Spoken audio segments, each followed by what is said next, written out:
All right, so I was on the phone with somebody before, and they were talking to me about how their offer is not converting on cold traffic.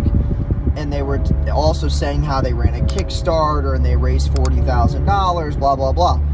Here's the problem with that, is what happens on Kickstarter, what happens through organic reach, is not always going to be appealing to the cold market, and it won't convert as well. So if you're converting, at, let's say, 5 to 10% on warm traffic, it's going to be hard for you to convert at that 5 to 10% as well on cold, because you're targeting random people.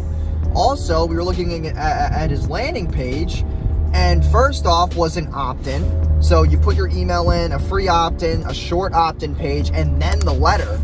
But the product wasn't really displayed on the opt-in. So it's confusing to people on cold traffic, and people don't want to have to think. So it's not always that, the copy's not good, the landing page isn't cool.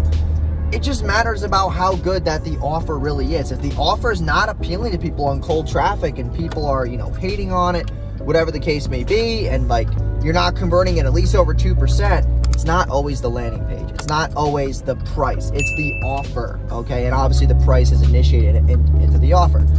And then he was trying to tell me, we've tried all these different things. We've used people just like you. And I'm like, dude, other people have nothing to do with me. I'm here on the phone with you, so focus on what I'm going to present to you. Also, the reason why you've been burned so many times is because you are paying a low price for things. To get high quality service, you have to pay more. Why is a Honda $20,000 and a Rolls Royce is $400,000? You pay for the quality of the product.